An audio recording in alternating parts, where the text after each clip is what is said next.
Hello बच्चों, स्वागत है हमारे यूट्यूब चैनल फिजिक्स विद के उत्तम में। और आज हम लोग 12th क्लास के फिजिक्स में नाभिक चैप्टर का लेक्चर नंबर 12 पढ़ने जा रहे हैं। और आज हम लोग पढ़ेंगे नाभिकीय विखंडन, इंग्लिश में कहते हैं इसको न्यूक्लियर फिजन के बारे में। तो ये नाभिकीय विखंडन टॉपिक परिभाषा तो इसकी बहुत आसान है कि एक बड़ा सा नाभिक छोटे छोटे नाभिकों में टूट जाए, उसको नाभिक विखंडन कहते हैं। तो केवल इतने से काम नहीं चलेगा, आज हम लोग इसको डीप में गहराई से पढ़ेंगे कि नाभिकीय विखंडन क्यों होता है और इसका क्या रीजन है कि इससे नाभिकीय ऊर्जा बाहर उत्सर्जित होती है। तो सबसे पहले इसकी जो बेसिक बातें हैं उसको लिख लेते हैं कि नाभिकीय विखंडन की परिभाषा पहले लिख लिया जाए। तो नाभिकीय विखंडन क्या होता है? वह नाभिकीय अभिक्रिया है, वह नाभिकीय अभिक्रिया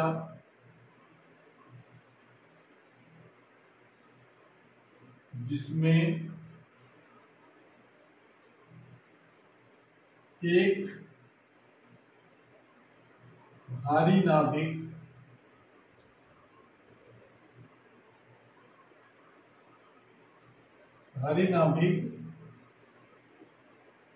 दो या दो से अधिक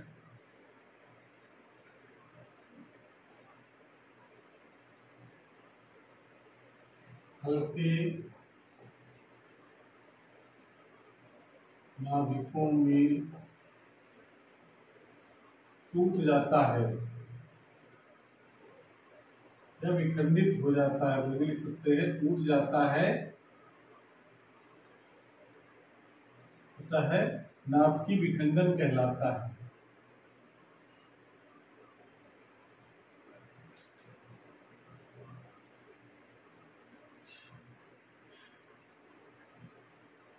नाभिकीय विखंडन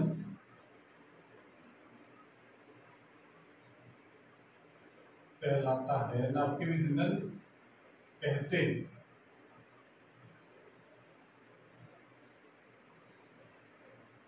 डिफिनेशन में लिख सकते हैं, मतलब आपको जानना है कि नाभिकीय विखंडन हो या नाभिकीय संलयन। इसका अगला टॉपिक हम लोग रहेगा नाभिकीय संलयन। तो नाभिकीय विखंडन या नाभिकीय संलयन क्या है? एक नाभिकीय अभिक्रिया होती है। और नाभिकीय अभिक्रिया का मतलब होता है कि जब किसी नाभिक से कोई अल्फा कण या कोई प्रोटॉन या न्यूट्रॉन टकराता है और वो टकराने के बाद एक नया नाभिक तैयार हो जाता है या बन जाता है, तो इसको हम लोग कहते हैं नाभिकीय अभिक्रिया कहा जाता है। नाभिकीय का मतलब है यही है कि जब कोई कण का मतलब अल्फा का हो, न्यूट्रॉन हो, प्रोटॉन हो, किसी नाभिक से टकराता है तो एक नए नाभिक का जन्म होता है या नए तत्व का जन्म होता है। तो ये घटना कहलाती है हमारी नाभिकीय अभिक्रिया। यानी नाभिक चाहे वो टूटे और चाहे जुड़ करके बड़ा नाभिक बने, वो दोनों क्रियाएं नाभिकीय अभिक्रिया कहलाती है। तो नाभिकीय विखंडन क्या होता क्या है? वह नाभिकीय अभिक्रिया जिसमें एक भारी नाभिक दो या दो से अधिक हल्के नाभिकों में टूट जाता है, नाभिकीय विखंडन कहते हैं। यानी ये जो क्रिया होती है उसको हम क्या कहते हैं? नाभिकीय विखंडन। अब बात दरअसल ये आती है कि टूट क्यों जाता है, कि भारी नाभिक छोटे नाभिक में क्यों टूट जाता है? तो इसका मतलब यह है कि टूटने का कारण यह है कि भारी नाभिक टूटता है इस कारण से कि चूंकि भारी नाभिक क्या होता है? अस्थायी होता है और हर नाभिक स्थायी होना चाहता है। तो अपने स्थायित्व को प्राप्त करने के लिए जो भारी नाभिक होता है वो टूट करके एक स्थायी नाभिक में बदलता है। तो ये हमको पता है, पिछले वाला जो हमारा टॉपिक था, जो ग्राफ जिसमें हम लोग सीखा था, बाइंडिंग एंड एनर्जी कर्व वाला जो पढ़ा था टॉपिक, हमने उसमें पूरा समझाया था डिटेल में कि जो भारी नाभिक होते हैं वो अस्थायी होते हैं और वो टूट करके स्थायी नाभिक बदलते हैं। स्थायी मतलब उसकी बंधन ऊर्जा बढ़ती है। पहले जब अस्थायी होंगे तो बंधन ऊर्जा क्या होगी? कम होगी। जो बंधन ऊर्जा का मतलब होता है कि जिसकी बंधन ऊर्जा जितनी ज्यादा होती है वो नाभिक उतना ही ज्यादा स्थायी होता है। तो इसका बंधन ऊर्जा कम, इसका कम स्थायी, जिसके बंधन ऊर्जा ज्यादा वो ज्यादा स्थायी। तो इसका मतलब स्थायित्व को अगर प्राप्त करना है नाभिक को तो बंधन ऊर्जा ज्यादा होनी चाहिए। और और बंधन ऊर्जा ज्यादा होने का मतलब है कि ऊर्जा का उत्सर्जन करना। जैसे अगर किसी नाभिक की बंधन ऊर्जा 100 मिलियन वोल्ट है और उसको स्थायी को बदलना है तो इसका बंधन ऊर्जा बढ़ाना पड़ेगा, तो बढ़ा करके 120 करना है। इसका मतलब है कि बंधन ऊर्जा बढ़ी उसकी, तो बढ़ने का मतलब होता है उससे और ज्यादा एनर्जी रिलीज हो, तभी बंधन ऊर्जा बढ़ेगी, तभी एनर्जी, तभी कोई नाभिक टूटता है। तो नाभिक टूटने के साथ में जो छोटे नाभिक तो प्राप्त होते ही है, साथ में ऊर्जा भी हमको ज्यादा प्राप्त होती है, क्योंकि वो जो भारी नाभिक अस्थायी है और अस्थायी को जब स्थायी में कन्वर्ट होता है तो उससे ऊर्जा उत्सर्जित होती है। तो जैसा कि एक टर्म हमने पढ़ा है रेडियो एक्टिवता, तो रेडियो एक्टिवता क्या है, वो भी तो होता है उससे, रेडियो एक्टिव जो पदार्थ होते हैं उससे अल्फा बीटा गामा ये किरणें निकलती हैं। तो होता क्या है, जैसे मान लो कोई रेडियो एक्टिव पदार्थ है, उससे अल्फा कण निकला, तो अल्फा कण निकला, तो अल्फा कण निकलने से उसकी द्रव्यमान संख्या में 4 कमी और परमाणु क्रमांक में 1 कमी हो गई, इसका मतलब एक नया नाभिक प्राप्त हो गया। इसका मतलब ये भी तो एक टूटने हुआ एक तरीके से, लेकिन वो क्रिया ऐसी होती है जो स्वतः होती है। तो स्वतः विखंडन वाले क्रिया को हम लोग क्या कहते हैं, उसको रेडियो एक्टिवता कहा जाता है। समझ में आ रहा है, ये रेडियो एक्टिवता को नई चीज नहीं है, वो भी नाभिक विखंडन होता है, लेकिन वो स्वतः होता है। तो स्वतः होने वाले विखंडन को ये पॉइंट आपको ध्यान रखना है कि स्वतः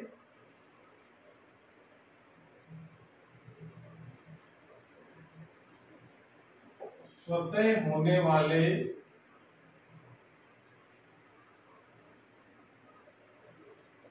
विखंडन को रेडियो एक्टिवता कहते।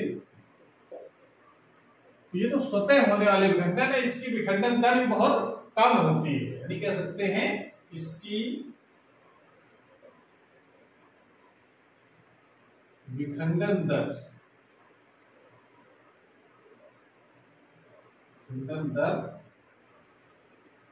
बहुत कम होती है।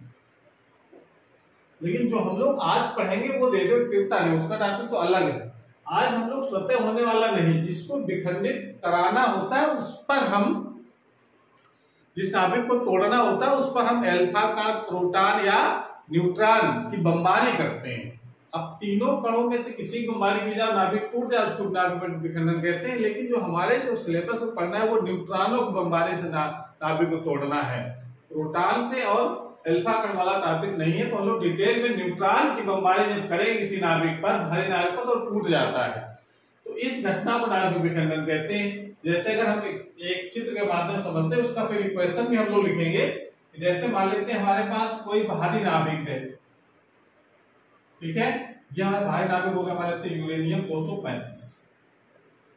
जब हम इस पर एक न्यूट्रॉन जब डालते हैं, न्यूट्रॉन वाला आप पढ़ रहे हैं हम लोग, जब न्यूट्रॉन, और न्यूट्रॉन एक ऐसा होना चाहिए जिसकी एनर्जी जो है, अगर यूरेनियम 235 है तो बहुत ज्यादा एनर्जी न्यूट्रॉन की नहीं होनी चाहिए, इसको थर्मल न्यूट्रॉन हम लोग कहते हैं। उसमें न्यूट्रॉन मतलब अपने आसपास एनर्जी को ग्रहण कर ले और इसकी एनर्जी लगभग होनी चाहिए 1 मिलियन इलेक्ट्रॉन वोल्ट से कम, इससे ज्यादा नहीं होनी चाहिए। इससे अगर ज्यादा अगर होगी तो ये इलेक्ट्रॉन, ये जो न्यूट्रॉन है वो सीधे निकल जाएगा, इसको तोड़ेगा नहीं। जैसे अगर कैरम की गोटियां हैं, अगर हम इस टाइगर को बहुत जोर से अगर मार देते हैं तो वो सीधे निकल जाता है, वो बिखराता नहीं गोटियों।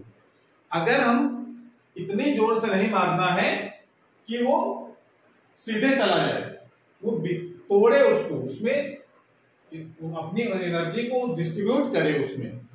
तो यही इसमें लगना है कि अगर यूरेनियम 235 लिया गया और न्यूट्रॉन की एनर्जी कितनी होनी चाहिए, 1 मिलियन इलेक्ट्रॉन वोल्ट। हम यूरेनियम 238 भी ले सकते हैं, लेकिन उसके लिए एनर्जी हमको न्यूट्रॉन में और ज्यादा होनी चाहिए, तभी वो नाभिक टूटता है। ठीक है, टूटता वो भी यूरेनियम 238 के बारे में, उसके बारे में हम लोग चर्चा करेंगे अभी अब। और तो न्यूट्रॉन जिसकी एनर्जी 1 मिलियन इलेक्ट्रॉन वोल्ट से कम है, वो यूरेनियम में टक्कर मारी उसने, जब टक्कर मारेंगे तो क्या हो जाएगा, ये जो न्यूट्रॉन है वो इसी के अंदर हो जाता है, तो इसका नाभिक का आकार जो है वो कैसा हो गया, बड़ा। भाई ये भी इसके अंदर चला गया, तो यूरेनियम यूरेनियम 236 हो गया ये, ठीक है। ये इसके अंदर ये जो न्यूट्रॉन है वो इसके अंदर न्यूट्रॉन, ये सब क्या है, ये इसके अंदर ये सब न्यूट्रॉन भरे हुए हैं। 235 न्यूट्रॉन प्रोटॉन ये सब है, ठीक है। नाभिक है ये, तो नाभिक में प्रोटॉन न्यूट्रॉन होते हैं। यहाँ पर भी ये सब न्यूट्रॉन दिखा रहे हैं यहाँ पर, बाकी प्रोटॉन भी है, ऐसा नहीं कि न्यूट्रॉन है होते नाभिक। और ये जब इसके अंदर गया तो ये न्यूट्रॉन इसके अंदर पहुंच गया और अलग से एक, अब ये इसको फैलाया, इसका आकार थोड़ा सा बड़ा हो गया। भाई एनर्जेटिक जब जाएगा न्यूट्रॉन तो इसके जो न्यूट्रॉन इसके अंदर जब एंट्री करेगा तो उसका आकार थोड़ा सा बड़ा हो जाएगा, और जब ये अंदर जा करके और ऊर्जा को देगा तो ये थोड़ा नाभिक इस तरीके का हो जाता है, और इसके अंदर ऐसे उनकी जो संख्या है वो एक ज्यादा हो गई और न्यूट्रॉन के उसके अंदर और उसको थोड़ा फैला दिया।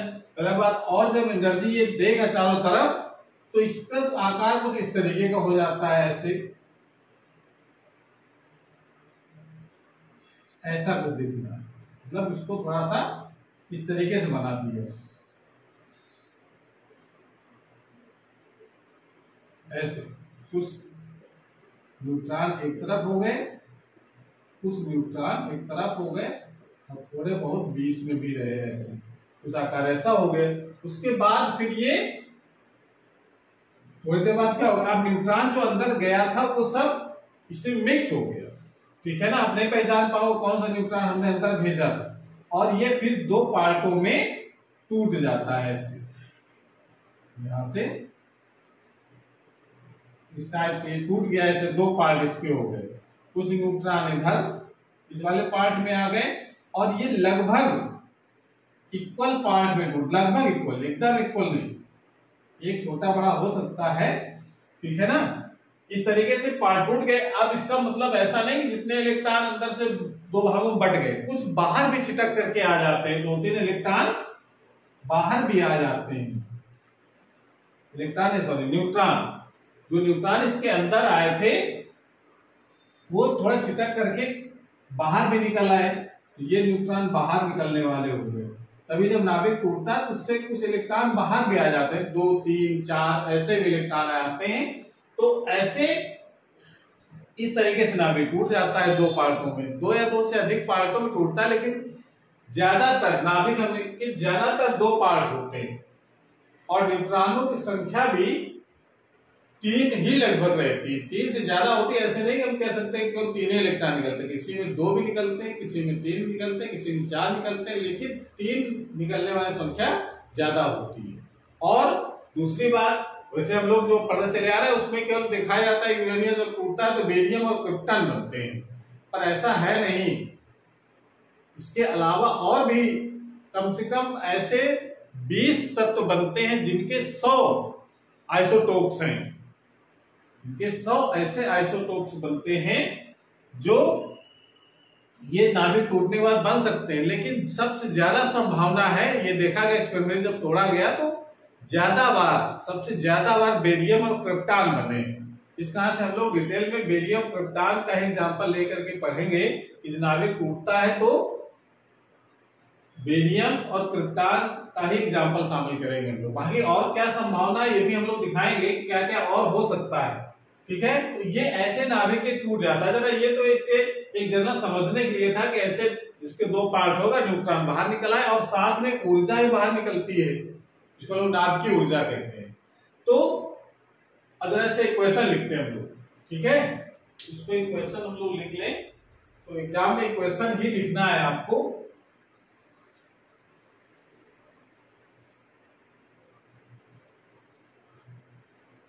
इक्वेशन कैसे लिखा जाएगा ये जरा देखिए। यूरेनियम 235 और 92 और यहां से न्यूट्रॉन जब टकराया, न्यूट्रॉन का सिंबल होता है इस तरीके से N1GU, और टकराने के बाद फिर ये यूरेनियम 236 में कन्वर्ट हो गया, यूरेनियम 236 और ये 92 रहा इतना।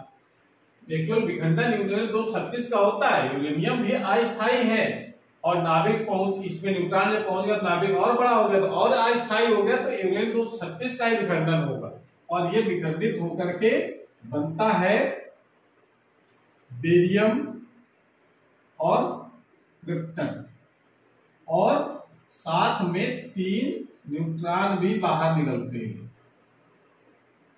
और प्लस ऊर्जा निकलती है। और इसमें परमाणु क्रमांक 56, द्रव्यमान संख्या 144, क्रिप्टन की 36, 59, ये इसको बैलेंस भी कर सकते हैं। इधर का सम 236 से ऊपर वाले का, तो इसका भी 144 प्लस 59 और प्लस 3 ऐड कर दोगे तो इतना हो जाएगा 236। ऐसे नीचे वाला बैलेंस की जाती 92 है तो 56, 36 और इधर 0, 56, 36 जोड़ोगे तो 92 हो जाएगा। इस तरीके से बैलेंसिंग भी चेक होनी चाहिए। तो ये एग्जांपल किताबों में आपको लिखा मिलता है, लेकिन ऐसा नहीं कि बेरियम क्रिप्टॉन ही बनता है, और भी संभावनाएं हैं। और संभावनाएं कौन कौन सी वो हम लोग लिख सकते हैं, कुछ इक्वेशन हम लोग लिख सकते हैं ऐसे, जैसे यूरेनियम 236 है, ये जब टूटता है तो टूटने के बाद स्ट्रैंशियम एंटीमनी और नियोबियम ये बनता है, और इसमें 4 न्यूट्रॉन बाहर निकलते हैं और प्लस ऊर्जा तो निकलती ही है साथ में। तो इसकी द्रव्यमान संख्या है 51, परमाणु क्रमांक 51, द्रव्यमान संख्या 133 और इसकी परमाणु क्रमांक है 41 और इसका है 99। और इसको बैलेंस करके देख सकते हैं इक्वेशन।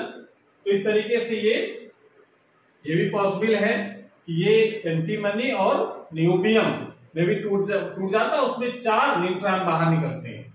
और भी संभावना और देख सकते हैं हम लोग, यूरेनियम 236, 92 और ये टूट सकता है ज़ीनान Xe और स्ट्रैंशियम, और इसमें केवल 2 न्यूट्रॉन बाहर निकलते हैं प्लस ऊर्जा निकलती है बाहर। इसका जो परमाणु क्रमांक है 54 और इस द्रव्यमान संख्या 140, स्ट्रैंशियम का परमाणु क्रमांक है 38 और द्रव्यमान संख्या है 94 और इसमें 2 न्यूट्रॉन बाहर निकलते हैं। तो ये भी पार्ट टूटते हैं, लेकिन इनकी संभावना बहुत कम होती है। सबसे ज्यादा जो बनते हैं वो बेरियम और क्रिप्टॉन की संभावना ज्यादा होती है। आपकी जब यूरेनियम 235 टूटता है तो सबसे ज्यादा बेरियम क्रिप्टॉन में ही टूटता है। ये टूट सकते हैं लेकिन इनकी संख्या बहुत कम होती, पॉसिबिलिटीज बहुत कम है, कह सकते प्रोबेबिलिटी बहुत कम है इनमें टूटने की। और भी यही तो एग्जांपल हम दिखा रहे हैं, इसके और भी नाभिक में टूट सकता है। ठीक है, तो इससे एग्जाम्पल लिख सकते हैं आप। एग्जाम्पल में ऊपर वाले क्वेश्चन को दिखा सकते हैं एग्जाम में। ये तो समझने के लिए था कि ये और भी टूट सकते हैं दूसरे नाभिकों में। ठीक है, तो इस तरीके से ये क्वेश्चन दिखाना। दूसरी बात इसमें ये है कि अब इसमें ऊर्जा जो निकल रही है बाहर, ऊर्जा जो बाहर निकल रही है, ये ऊर्जा आई कहां से? तो ऊर्जा आने का मतलब नाभिक जब टूटता है तो नाभिक इसका टोटल द्रव्यमान, नाभिक का जो यूरेनियम 235 और न्यूट्रॉन, इसका जरा द्रव्यमान निकालो कितना है। ठीक है, और बेरियम और क्रिप्टॉन और न्यूट्रॉन इसका द्रव्यमान निकालो तो देखा जाता है कि इसका द्रव्यमान कुछ कम हो गया। तीनों का जोड़, बेरियम का द्रव्यमान, क्रिप्टॉन का द्रव्यमान, न्यूट्रॉन, 3 न्यूट्रॉन का द्रव्यमान, उनको जोड़ा गया तो देखा गया कि 1 न्यूट्रॉन और यूरेनियम 235 के द्रव्यमान के योग से कुछ कम आया। इसका द्रव्यमान क्या हो गया? कुछ विलुप्त हो गया, डिसअपीयर हो गया। और ये आइंस्टीन ने कहा था अपने द्रव्यमान समीकरण में, अगर द्रव्यमान विलुप्त होता है तो इसमें कन्वर्ट हो जाता है ऊर्जा में, तभी इसमें ये ऊर्जा प्राप्त होती है। और ये कैलकुलेट की गई तो ये ऊर्जा निकल करके आती है लगभग 200 मिलियन इलेक्ट्रॉन वोल्ट के अप्रोक्सीमेट रहती है ऊर्जा, इतने लगभग 190 के आसपास आती है। उसको लगभग हम लोग 200 मिलियन इलेक्ट्रॉन वोल्ट मान लेते, इतनी ऊर्जा प्राप्त होती है। समझा रहा है? ये ऊर्जा एक नाभिक टूटने में है। यूरेनियम में एक नाभिक टूटा तो 200 मिलियन इलेक्ट्रॉन ऊर्जा मुक्त हुई, इतनी ज्यादा ऊर्जा निकलती है। और अगर इस तरीके से मान लीजिए 1 ग्राम यूरेनियम नहीं लिया गया है, 1 ग्राम यूरेनियम में तो बहुत ज्यादा ऊर्जा निकलेगी। इसको नोट करो, बताते हैं। क्लियर?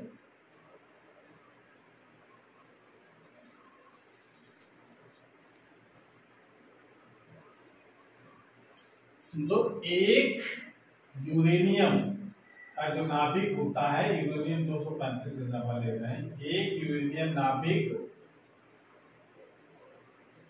से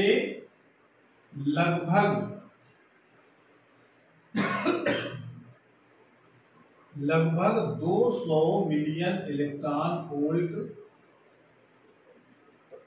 ऊर्जा प्राप्त होती है। ये कैलकुलेशन से निकाल लिया गया, कितना मास विलुप्त हुआ है उसके हिसाब से 200 मिलियन इलेक्ट्रॉन ऊर्जा लगभग निकली। ये एक यूरेनियम नाभिक से है।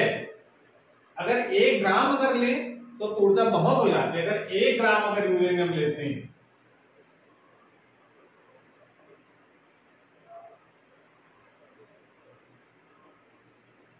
से कितनी ऊर्जा निकलेगी? तो एक ना भाई, 1 ग्राम में तो बहुत सारे लाखों करोड़ों नाभिक होंगे, तो एक से कितनी आएंगे तो कितनी आएंगे? 1 ग्राम में कितने होंगे कैलकुलेट कर सकते हैं ना। 235 ग्राम में कितने होते हैं? अवगाड्रो ने बताया कि 235 ग्राम अगर लेते हैं नाभिक यूरेनियम लिया जाए तो उसमें 6 × 10⁻23 इतने नाभिक होंगे। नाभिक मतलब उतने परमाणु हो जाएंगे। कितने? 235 ग्राम। 235 ग्राम में इतने नाभिक होंगे, तो 1 ग्राम में कितना हो जाएगा? 6 × 235 और इतने एक ग्राम में इतने होंगे, तो 1 ग्राम में इतने नाभिक हो। 1 ग्राम में 6 × 10⁻³ इतने नाभिक आएंगे उस पर। और 1 नाभिक से एनर्जी निकलती है इतनी, तो कितनी ऊर्जा निकलेगी बाहर? कितनी ऊर्जा निकलेगी? 6 × 10⁻23/235 × 200। इसको कैलकुलेशन से लगभग इसकी वैल्यू निकल करके आती है 5 × 10⁻323 मिलियन इलेक्ट्रॉन वोल्ट। इतनी ऊर्जा बाहर निकल करके आती है। तो इसका मतलब है कि 1 ग्राम अगर लेंगे तो इससे 5 × 10⁻23 मिलियन इलेक्ट्रॉन वोल्ट ऊर्जा प्राप्त होती है। इतनी 1 ग्राम यूरेनियम से इतनी ज्यादा ऊर्जा। आगे इसका मतलब इससे ये वो कितनी ज्यादा ऊर्जा प्राप्त हो। ये ऊर्जा अगर हमको एक विस्फोटक पदार्थ होता है TNT, ट्राई नाइट्रोटॉलुईन, तो TNT जो एक विस्फोटक पदार्थ होता है उसको जब विस्फोट कराया जाए करीब कितना? 20 टन।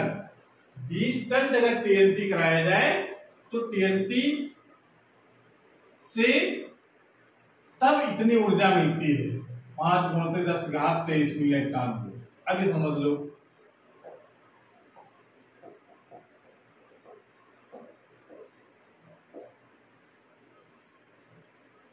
तो इस तरीके से ये देख सकते हैं कि 1 ग्राम यूरेनियम लेंगे तो इतनी ऊर्जा निकलेगी, या फिर 20 टन TNT लिया जाए। TNT मतलब विस्फोटक पदार्थ होता है, इसका नाम है ट्राई नाइट्रोटॉलुईन, से इतनी ऊर्जा प्राप्त होती है जितनी 1 ग्राम यूरेनियम से प्राप्त होती है। ठीक है ना? इतनी ज्यादा एनर्जी यूरेनियम के विखंडन से प्राप्त होती है। तो इस तरीके से ये पॉइंट आपको ध्यान रखना है। और अब देखो इसके आगे और भी कि एक हमको अगला टॉपिक इतना ही नहीं, हमको इसका जो अगला टॉपिक हम लोग पढ़ना है वो है नाभिकीय विखंडन में श्रृंखला अभिक्रिया क्या होती है। वो बहुत देखो, उससे पता चले कितनी एनर्जी बाहर निकल करके आती है। और तो इन्हें लगाएंगे आगे नाभिकीय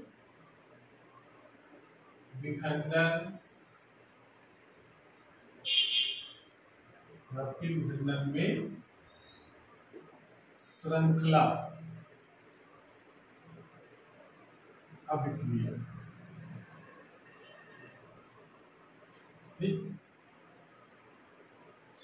chain reaction in nuclear fission. ये क्या होता है?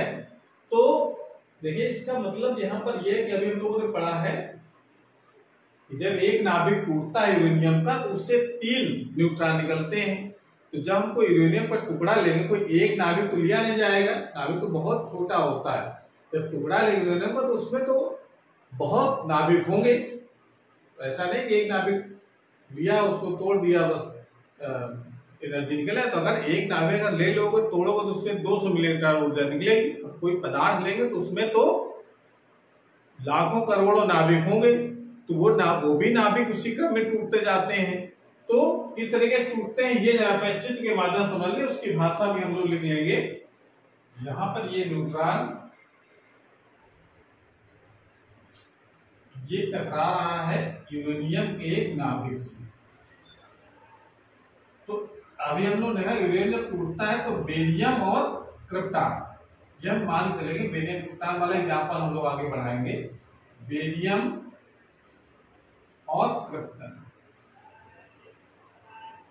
ये तो निकले सब, साथ में इससे 3 न्यूट्रॉन भी बाहर निकले, ठीक है ना। यानी ये न्यूट्रॉन बाहर निकल आए थी। अब इसके केवल एक ही नाभिक तो था नहीं, पूरा टुकड़ा लिया था हमने, तो उसमें और जो नाभिक होंगे वो 3 नाभिकों को और ये तोड़ देंगे यूरेनियम के। तो आगे यूरेनियम और मिला, अगला जो नाभिक मिला यूरेनियम उसको भी इसने तोड़ दिया 3 नाभिकों को। और 3 नाभिक टूटे तो बेरियम क्रिप्टॉन तो निकले, लेकिन 3 न्यूट्रॉन भी बाहर निकल आए। ये ऐसे इससे भी 3 न्यूट्रॉन निकल आए। ये पार्ट बेरियम तो क्रिप्टॉन तो निकले, ये अलग मैटर हो गया बेरियम क्रिप्टॉन का। यहां पर बेरियम और क्रिप्टॉन, बेरियम और क्रिप्टॉन ये तो निकले, इसी कारण से यहां भी बेरियम और क्रिप्टॉन। लेकिन यहां से 3 न्यूट्रॉन भी बाहर निकल करके आए। ये आगे फिर यूरेनियम मिल गया हमको, नाभिक और मिल गए। फिर यहाँ भी एक यूरेनियम नाभिक मिल गया, यहाँ एक यूरेनियम नाभिक, यहाँ भी यूरेनियम नाभिक, यहाँ भी यूरेनियम नाभिक, यहाँ भी यूरेनियम, यहाँ भी यूरेनियम। और फिर यहाँ से निकले फिर 3 न्यूट्रॉन, बेरियम क्रिप्टॉन निकलने के अलावा 3 फिर न्यूट्रॉन यहाँ से निकल आए।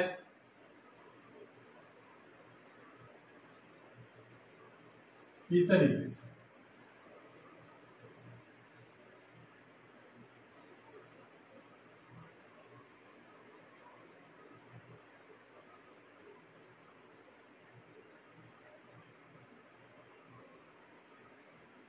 इससे न्यूट्रॉन दिखा रहे हैं। बेरियम क्रिप्टॉन तो निकलेगा ही, साथ में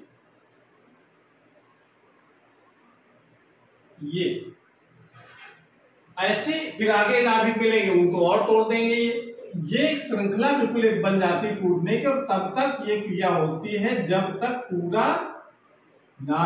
पूरे नाभिक जब तक टूट नहीं जाते हैं। यानी पूरा जब पदार्थ विखंडित हो जाएगा तब यह क्रिया बंद होती है। तो एक श्रृंखला बन गई इसमें टूटने की।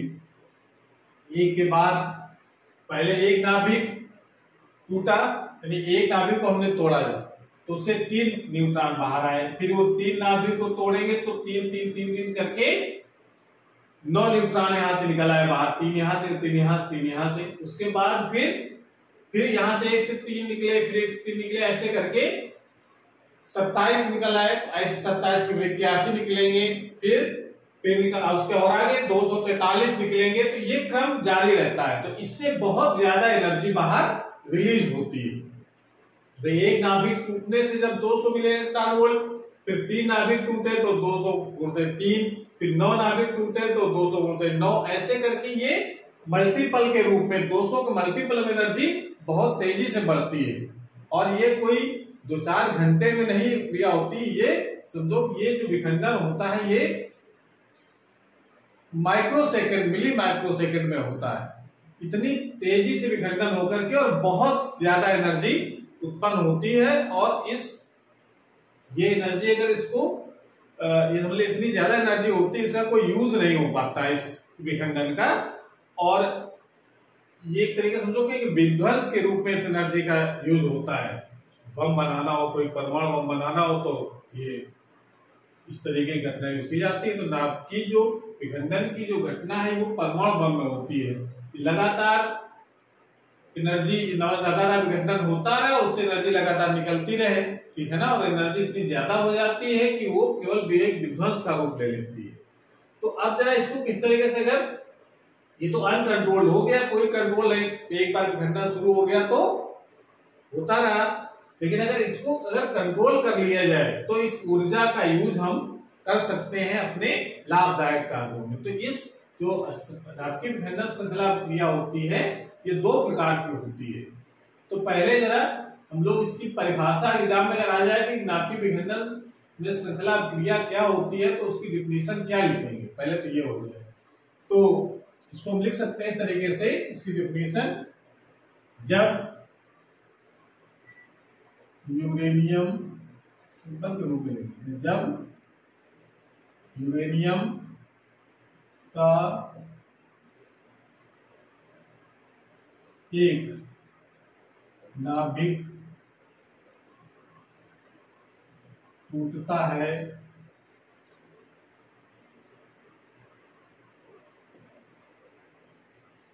है तो उससे 3 न्यूट्रॉन उत्सर्जित होते हैं।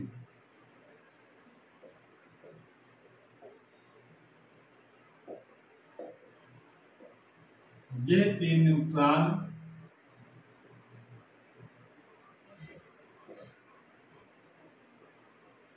यूरेनियम के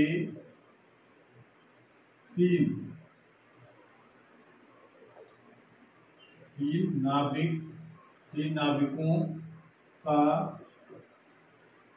विखंडन करते हैं, जिससे 9 न्यूट्रॉन उत्सर्जित होते हैं। यह 9 न्यूट्रॉन यूरेनियम के 9 नाभिकों का विखंडन करते हैं, जिससे 27 न्यूट्रॉन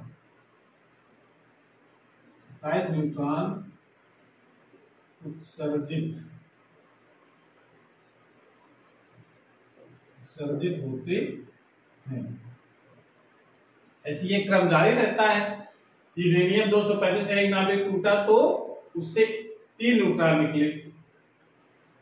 ये 3 न्यूट्रॉन यूरेनियम के 3 नाभिकों का विखंडन करते हैं, जिससे 9 न्यूट्रॉन उत्सर्जित होते हैं।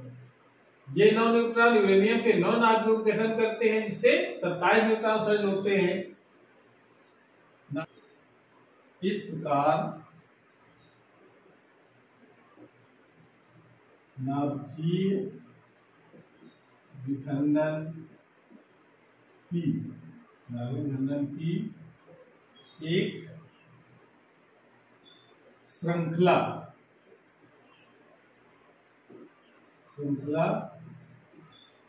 बन जाती है, जिसे नाभिकीय विखंडन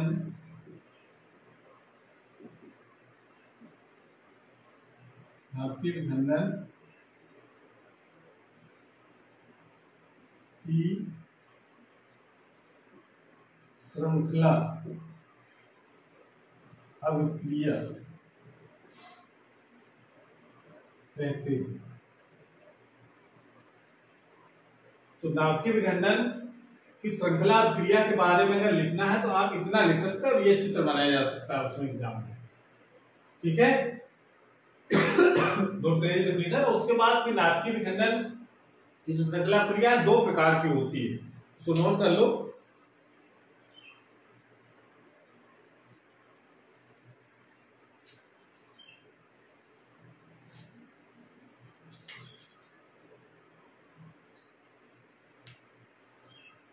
तो इसमें इसकी दो प्रकार हो जाते हैं। नाभिकीय विखंडन श्रृंखला दो प्रकार, एक अनियंत्रित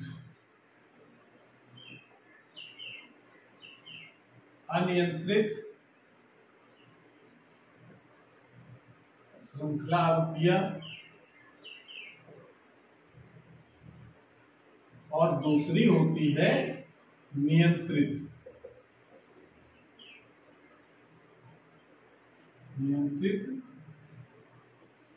श्रृंखला अभिक्रिया।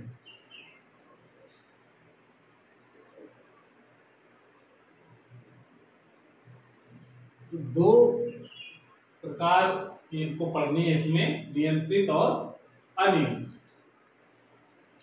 तो पहले बात कर लेते हैं हम लोग अनियंत्रित श्रृंखला क्रिया की। जैसा कि इसमें चित्र में दिख रहा है, ये अनियंत्रित श्रृंखला क्रिया है, ठीक है ना। तो पहले बात करते हैं हम लोग अनियंत्रित श्रृंखला क्रिया। नाभिकीय विखंडन में अनियंत्रित श्रृंखला अभिक्रिया।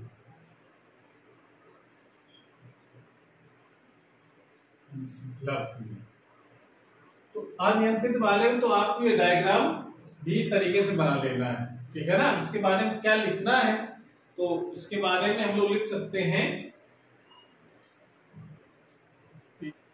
वह श्रृंखला अभिक्रिया है। तो श्रृंखला अभिक्रिया ये भी बचिए अनियंत्रित है।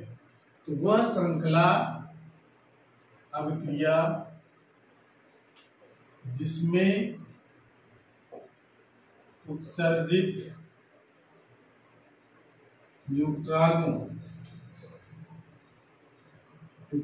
का नियंत्रण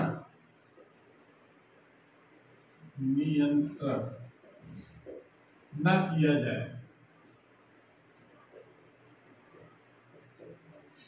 तो अब इसमें कोई जितने न्यूट्रॉन निकल रहे हैं सब एक नाभिक को तोड़ रहे हैं, ठीक है ना। प्रैक्टिकली हालांकि पॉसिबल नहीं है कि सब न्यूट्रॉन निकले सब नाभिक को तोड़े, ठीक है ना। ये प्रैक्टिकली पॉसिबल नहीं, क्योंकि एनर्जी कम भी हो जाती, कम अगर हो जाती तो भी नाभिक को नहीं तोड़ पाते हैं, या ज्यादा हो जाती तो भी नाभिक नहीं तोड़ पाते हैं मीडियम 235 को।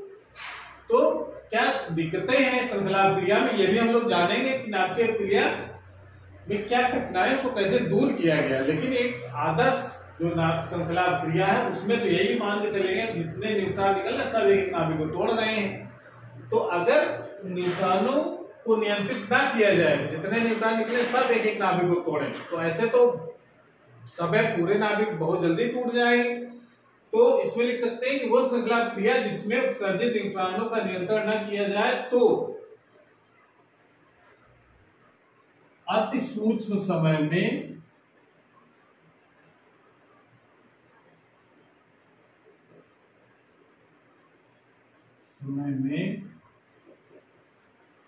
संपूर्ण पदार्थ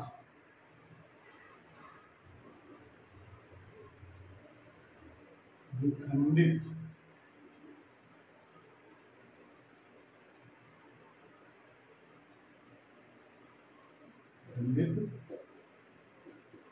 हो जाएगा, जिससे बहुत अधिक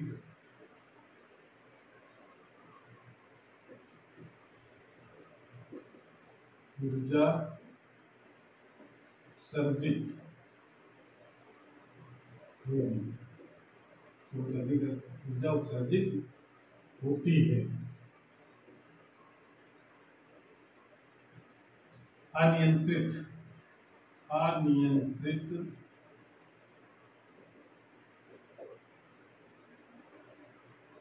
श्रृंखला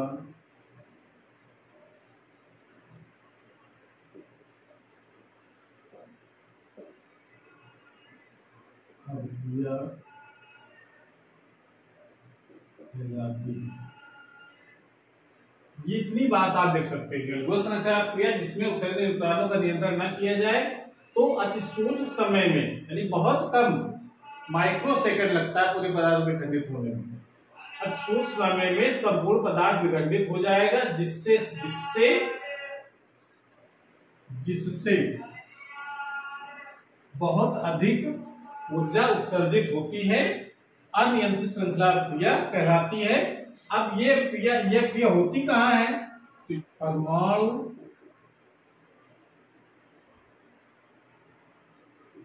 बम में यही अभिक्रिया होती। तो ऐसे एग्जाम में एक नंबर में आ भी जाता है कि परमाणु बम में नियंत्रित श्रृंखला क्रिया होती है कि अनियंत्रित श्रृंखला क्रिया होती है। तो आपको अनियंत्रित बताना है कि बम डाल दिया हिरोशिमा और नागासाकी जापान में, यही वाले बम डाले गए थे एटम बम, जिससे बहुत ज्यादा एनर्जी रिलीज हुई थी, ठीक है ना। और साथ में इसमें और भी होता है, जो नाभिक जो नए नए बन रहे हैं विखंडित के बाद, वो रेडियो एक्टिव भी होते हैं, तो उससे रेडिएशन और अल्फा बीटा गामा किरणें भी बाहर निकलती हैं। केवल विखंडन से ऊर्जा नहीं निकलती, साथ में रेडिएशन बहुत ज्यादा होता है। तो बहुत ही खतरनाक ये बम माना जाता है परमाणु बम, ठीक है ना।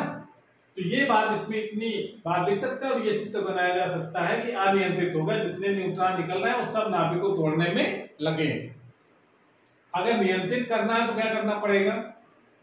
तो नियंत्रित करने के लिए क्या तरीका है कि भाई जो न्यूट्रॉन ये निकल रहे हैं उनको किस तरीके से रोक लिया जाए, या इनकी ऊर्जा कितना कम कर दिया जाए, ये इस नाभिक को ना तोड़ पाए। आगे हैं तो, लेकिन इतनी ऊर्जा इनकी कम है कि ये इस नाभिक को तोड़ ही नहीं पा रहे हैं, ये भी तो संभव है। तो वो ये जो काम किया जाता है, जिसके द्वारा या जिस क्रिया में होता है, उसको कहा जाता है नियंत्रित श्रृंखला क्रिया। आगे हम लोग जानेंगे इसके बारे में, नियंत्रित श्रृंखला क्रिया के बारे में।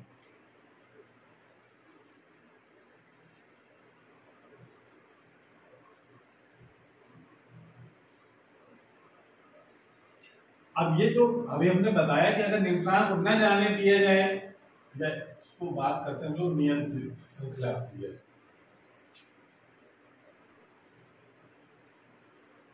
नियंत्रित श्रृंखला क्रिया की बात करें तो क्या जुगाड़ बन सकता है? जुगाड़ ये बन सकता है कि अब जरा इसको चित्र के माध्यम से पहले हम लोग जान लें, तो उसके बाद इसकी भाषा में लिख लेंगे हम लोग। जैसे एक नाभिक टूटा तो इससे 3 न्यूट्रॉन बाहर आए।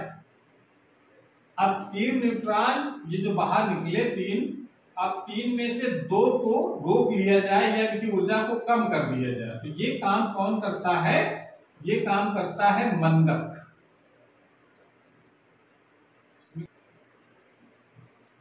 मंदक या फिर नियंत्रक। इन पदार्थों को आगे व्यवस्थित करके इनको रोक लिया तो आगे वाले नाभिक को तोड़ ही नहीं पाए। अब यहाँ पर एक जो न्यूट्रॉन है, ये नाभिक को तोड़ा उसने, यहाँ तोड़ा तो फिर यहाँ से 3 न्यूट्रॉन निकले बाहर, और 3 न्यूट्रॉन निकले तो 3 न्यूट्रॉन में से फिर को 2 को रोक लिया जाए अगर यही मंदक लगा करके, यानी नियंत्रक लगा करके, तो ये फिर एक नाभिक को फिर ये तोड़ पाएगा आगे। इसमें देखो, इसमें क्या हो रहा है कि ये अभिक्रिया में जो एनर्जी निकल रही है वो अनियंत्रित नहीं है, और इसमें एक ही नाभिक टूट रहा है केवल, तो एक कंट्रोल में है। अगर जरूरत है तो हमने इसके एक आगे से और हटा देंगे तो ये दो नाभिक टूटने लगे, मतलब ये कंट्रोल में है, अनियंत्रित नहीं है। ठीक है ना। तो इस तरीके की जो व्यवस्था होती है उसको उसमें होता है नियंत्रित श्रृंखला प्रक्रिया। और इस एनर्जी का यूज हम लोग कर सकते हैं क्योंकि ये कंट्रोल्ड है, उसको अपने बस में है कि कम निकालें कि ज्यादा एनर्जी निकालें। तो इसके बारे में हम लोग क्या लिखेंगे, लिखे इसके बाद वर्ड लिख लेते हैं कि वह श्रृंखला अभिक्रिया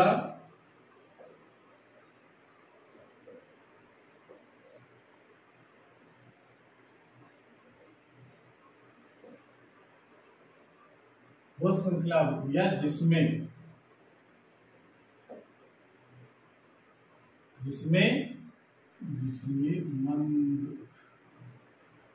मंदक तथा नियंत्रक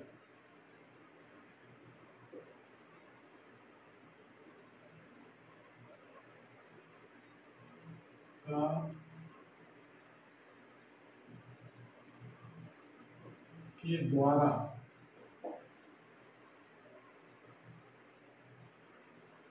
इस प्रकार व्यवस्था की जाए, मंदक तथा नियंत्रक के द्वारा। अब मंदक तथा नियंत्रक कौन से पदार्थ होते हैं ये भी नाम उनका बताएंगे। तो नियंत्रक के द्वारा इस प्रकार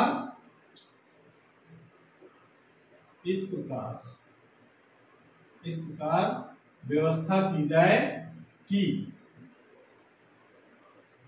उत्सर्जित न्यूट्रॉनों में से केवल एक न्यूट्रॉन विखंडन कर सके।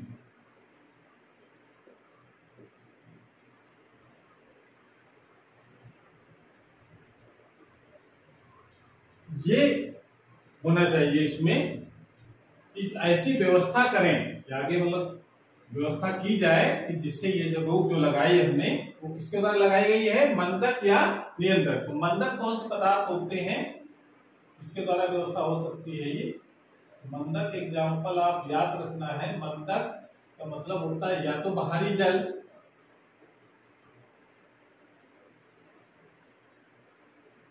और या फिर ग्रेफाइट।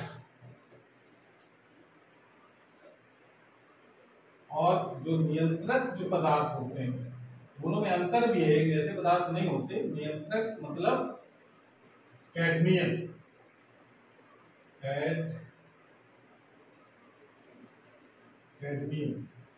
ये इन पदार्थों का यूज किया जाता है बाहर। मंदक मतलब जो उसकी गति को मंद कर दे, एनर्जी कम कर दे उसको, वो तो मंदक होते हैं। ठीक है ना। ये भारी जल ग्रेफाइट। और नियंत्रक का मतलब होता है कि वो जो न्यूट्रॉन को एब्जॉर्ब भी कर ले, न्यूट्रॉन निकले उनको एब्जॉर्ब कर ले अपने अंदर। तो जब एब्जॉर्ब कर ले न्यूट्रॉन खत्म हो जाएंगे तो भी विखंडन नहीं होगा। तो दोनों को इस तरीके से हम व्यवस्थित करते हैं कि उससे जो इलेक्ट्रॉन निकल रहे हैं वो सिर्फ केवल एक इलेक्ट्रॉन का विखंडन कर सके, एक नाभिक का विखंडन कर सके। ठीक है ना। इस प्रकार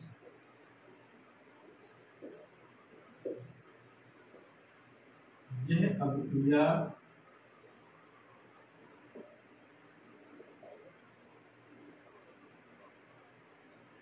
धीरे धीरे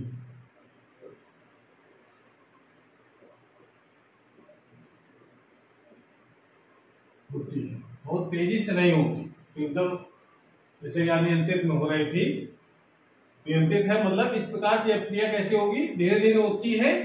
इससे उत्पन्न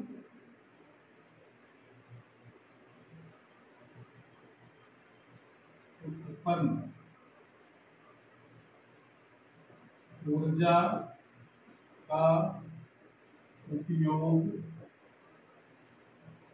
लाभदायक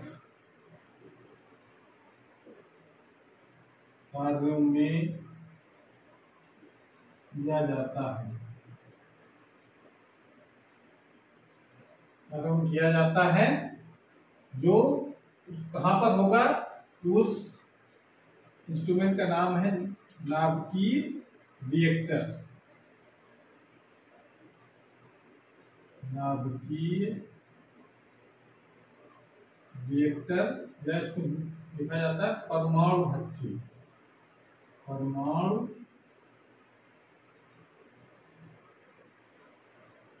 रिएक्टर में यही अभिक्रिया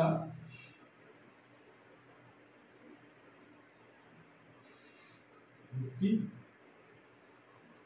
इस प्रकार से ये हम लोग इसके बारे में इतना लिख सकते हैं, नाभिकीय विखंडन जो नियंत्रित श्रृंखला प्रक्रिया है उसको हम इस प्रकार से, ये मंदक या नियंत्रक पदार्थ होते हैं, मंदक या नियंत्रक।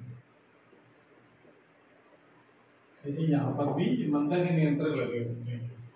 तो इस प्रकार से हम ये एक्सप्लेन कर सकते हैं नियंत्रित श्रृंखला प्रक्रिया में कौन सी व्यवस्था करते हैं हम लोग। ये तो ठीक है ना, मंदक या नियंत्रक का यूज करके हम लोग इसको इस प्रकार से हम अरेंज करते हैं, ये कंट्रोल में रहती है, क्रिया बहुत धीरे धीरे होती है और इसकी ऊर्जा को हम लोग यूज कर सकते हैं। तो अब देखिए, ये कहने की तो बहुत आसान बात है कि हमने एक नाभिक को तोड़ा तो उससे 3 और 3 से 9, 9 से 27, 27 से 81 न्यूट्रॉन निकलते हैं, लेकिन ये श्रृंखला प्रक्रिया को जारी रखना ये बहुत कठिन काम है। तो क्या कठिनाई है इसको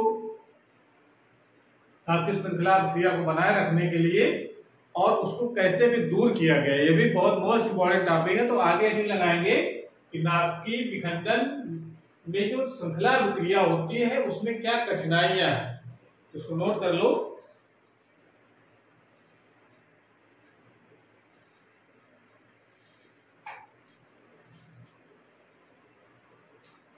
लगाएंगे श्रृंखला अभिक्रिया, श्रृंखला अभिक्रिया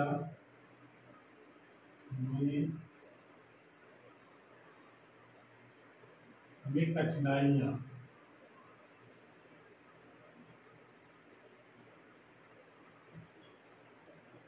क्या डिफिकल्टीज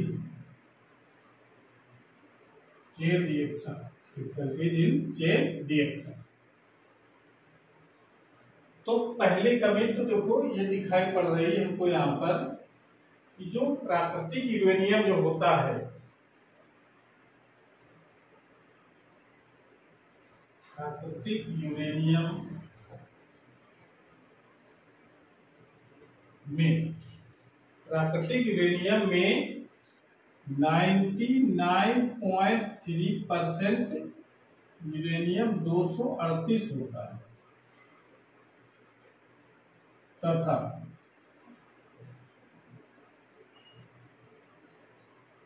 0.7% यूरेनियम 235 होता है।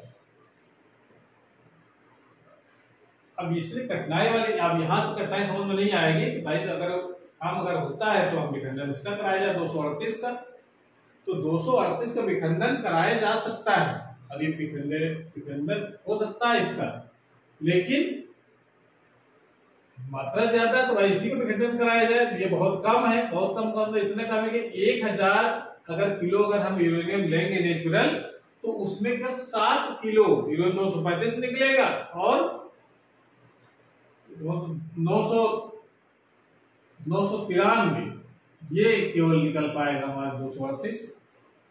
ये बहुत ज्यादा निकलेगा और बहुत कम निकलेगा। तो यूरेनियम 235 का विखंडन क्यों कराया जाता है, 238 क्यों नहीं कराते हैं? ऐसा नहीं 238 का विखंडन हो नहीं सकता है, विखंडन इसका भी होता है, किसी किसी रिएक्टर में इसका यूज हम लोग करते भी हैं। तो क्या कठिनाइयां हैं इसमें 238 के विखंडन में, ये हम लोग ज्यादा जानेंगे। तो उसका देखो यहां पर ले सकते हैं यूरेनियम 238 का विखंडन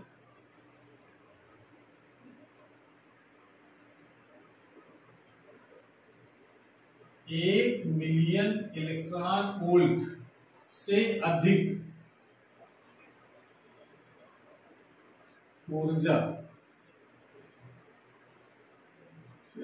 ऊर्जा वाले न्यूट्रॉन से होता है। यानी बहुत अधिक ऊर्जा चाहिए इसको विखंडित होने के लिए। का विखंडन 1 मिलियन टन वोल्ट से अधिक ऊर्जा वाले न्यूट्रॉन से होता है।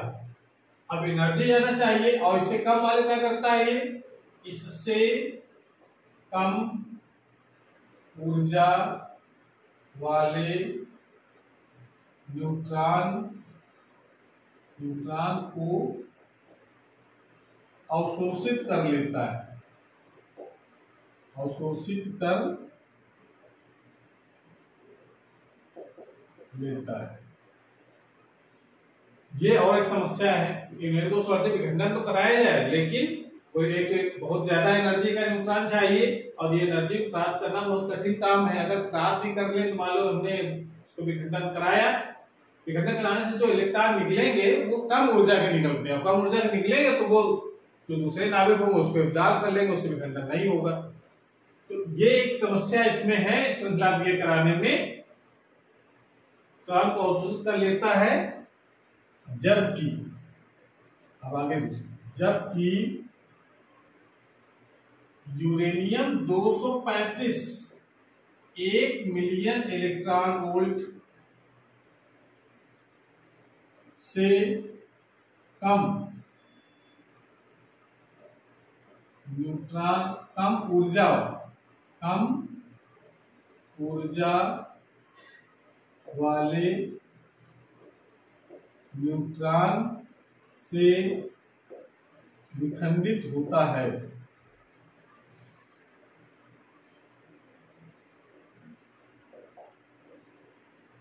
ये इसके लिए कम ऊर्जा के न्यूट्रॉन चाहिए तो इससे विखंडित होता है, परंतु समस्या क्या है कि जो कम ऊर्जा के न्यूट्रॉन से विखंडित तो हो जाता है, लेकिन कम ऊर्जा वाले इलेक्ट्रॉन इससे बचते नहीं है, परंतु कम ऊर्जा वाले न्यूट्रॉन यूरेनियम 238 से अवशोषित हो जाते हैं।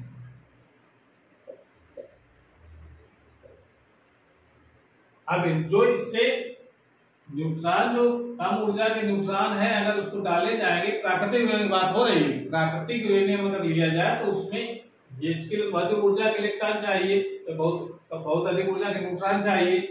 अब उससे जो न्यूट्रॉन निकलेंगे वो कम ऊर्जा के निकलेंगे, तो कम ऊर्जा निकलने के कारण यूरेनियम 235 के विखंडन तो हो जाएगा, लेकिन कम ऊर्जा के इलेक्ट्रॉन यूरेनियम 238 द्वारा अवशोषित कर लेने के कारण न्यूट्रॉन खत्म हो जाते हैं उसके।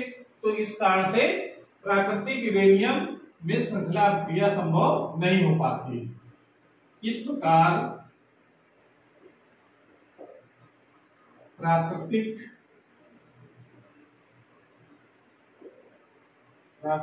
यूरेनियम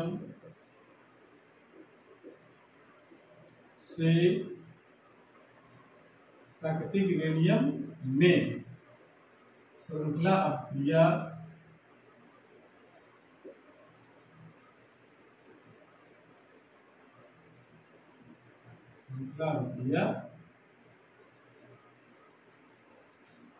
नहीं चल पाती है, बंद हो जाती है। ये बात हम इसमें लिख सकते हैं पहली समस्या।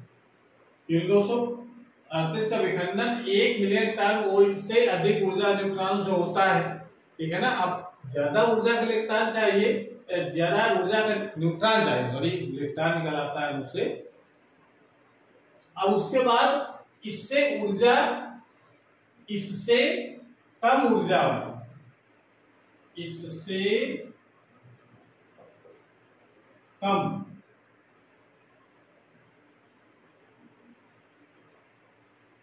इससे कम ऊर्जा वाले न्यूट्रॉनों को अवशोषित कर लेता है वो, जबकि 235 यूरेनियम होता है वो 1 मिलियन इलेक्ट्रॉन वोल्ट से कम ऊर्जा वाले न्यूट्रॉन से विखंडित होता है, परंतु कम ऊर्जा वाले न्यूट्रॉन 238 द्वारा अवशोषित हो जाते हैं। इस प्रकार प्राकृतिक यूरेनियम में श्रृंखला क्रिया नहीं चल पाती या बंद हो जाती है।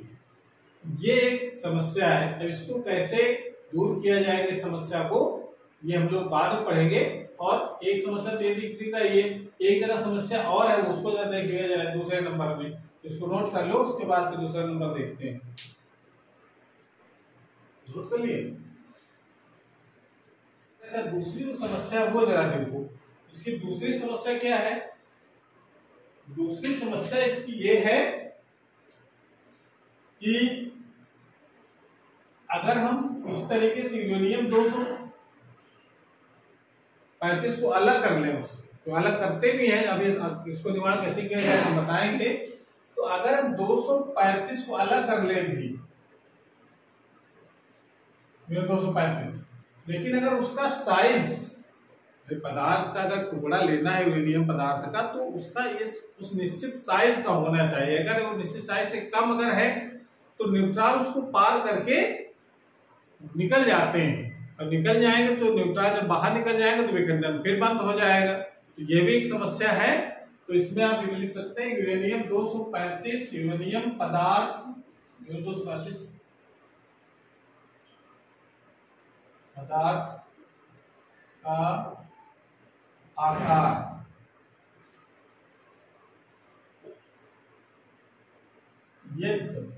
यदि यूरेनियम 235 पदार्थ का आकार बहुत छोटा है तो उत्सर्जित न्यूट्रॉन पदार्थ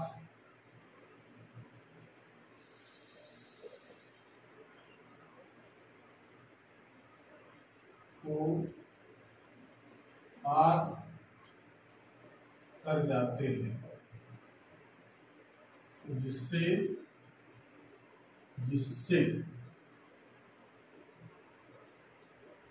श्रृंखला क्रिया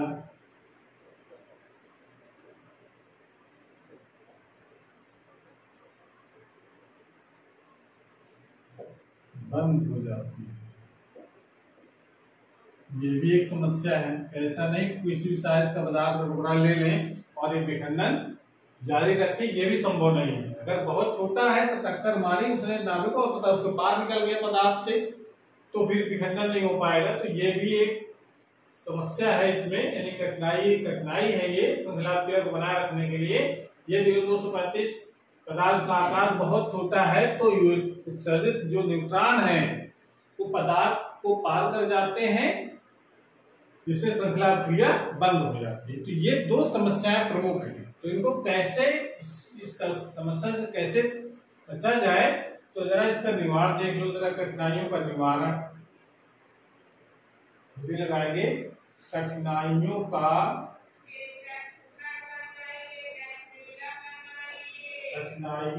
निवारण,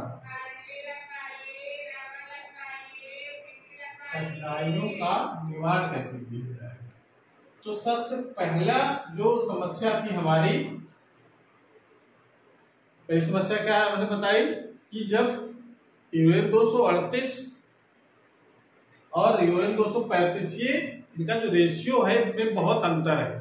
तो सबसे पहला तरीका इस कठिनाई दूर है, हम चूंकि यूरेनियम 238 का विखंडन पॉसिबल है, ये नहीं कि विखंडन होता नहीं यूरेनियम 238 का, लेकिन उसके लिए अधिक ऊर्जा के न्यूट्रॉन की जरूरत पड़ती है। तो ऐसा करें कि हम कम ऊर्जा वाले न्यूट्रॉन से अगर विखंडन कराना है तो इसका यूरेनियम 235 को अलग करना पड़ेगा। तो पहले हम क्या करें, यूरेनियम 235 को अलग कर लें।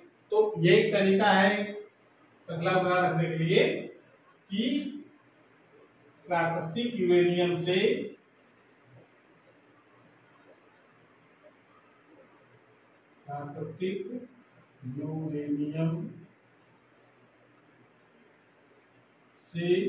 यूरेनियम 235 का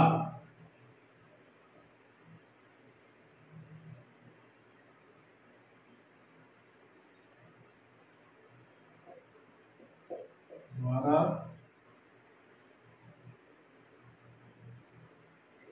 अलग करके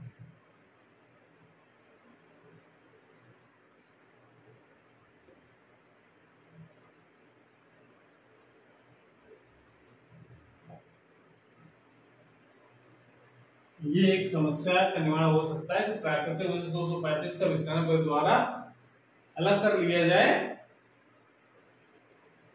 तो 235 वाला जो नाभिक होता है उसको हम कम ऊर्जा वाले न्यूट्रॉन से विखंडन करा सकते हैं, तो एक श्रृंखला क्रिया बन जाएगी। तो एक तरीका तो ये हो गया, लेकिन इसको ये जो विधि है विस्तरण विधि, इससे यूरेनियम 235 का को अलग करना ये कठिन काम है, मतलब इतना आसान नहीं है अलग करना, ठीक है ना। तो ये सरल काम नहीं है, इस कारण से इसका यूज हम लोग कम करते हैं। इस दूसरा कैसे हम लोग निवारण कर सकते हैं उस तरीके से, दूसरा तरीका इसका ये है कि अगर हम मंदक का यूज करके, यदि मंदक पदार्थ बताए थे ना हमने, कौन से होते हैं, तो भारी जल या तो फिर ग्रेफाइट। मंदक पदार्थों का उपयोग करके न्यूट्रॉन की ऊर्जा को लगभग 0.03 मिलियन इलेक्ट्रॉन वोल्ट से कम कर दिया जाए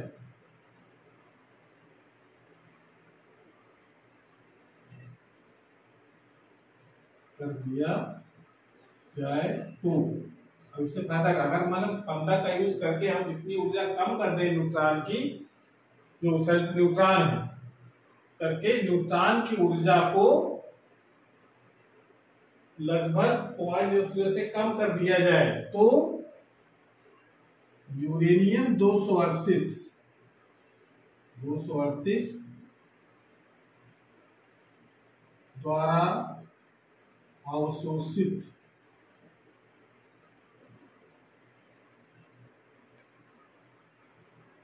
नहीं होते।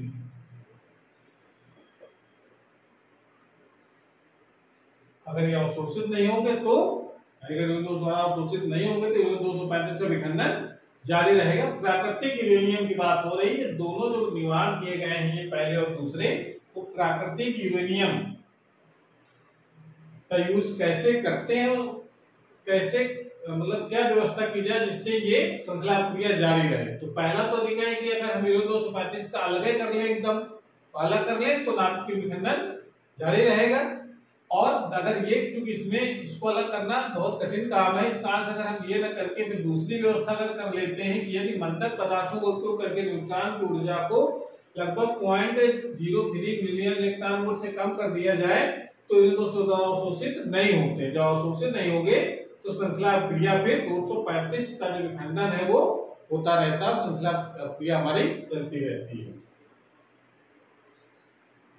तो इस तरीके से व्यवस्था कर सकते हैं। और जो दूसरी कठिनाई थी कि अगर आकार बहुत छोटा है तो उसको पार कर जाएंगे, तो उसको क्या किया जाए कि इस समस्या कैसे, तो इसका आकार बहुत छोटा रखा जाए, एक निश्चित आकार का पदार्थ लेते हैं, तो श्रृंखला अभिक्रिया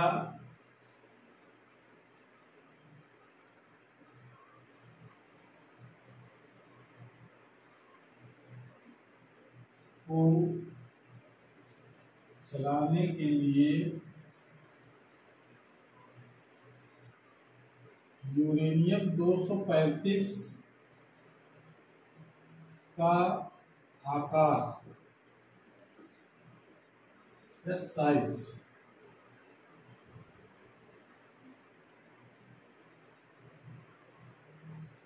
एक निश्चित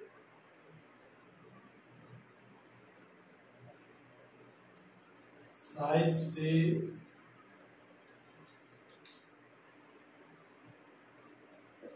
बड़ा होना चाहिए।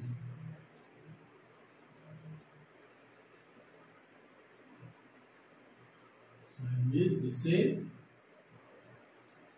क्रांतिक साइज कहते हैं।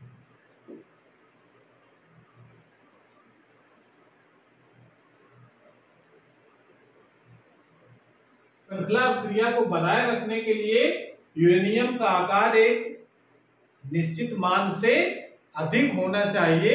उस निश्चित मान जो आता है उसको हम लोग क्रांतिक साइज कहते हैं। जो द्रव्यमान होता है क्रांतिक द्रव्यमान कहा जाता है, या उसका जो आयतन होता है क्रांतिक आयतन कहते हैं। तो वो हम लोग उसकी डिफिनेशन इस प्रकार से लिख सकते हैं। उससे अगर छोटा है तो श्रृंखला क्रिया नहीं चल सकती है।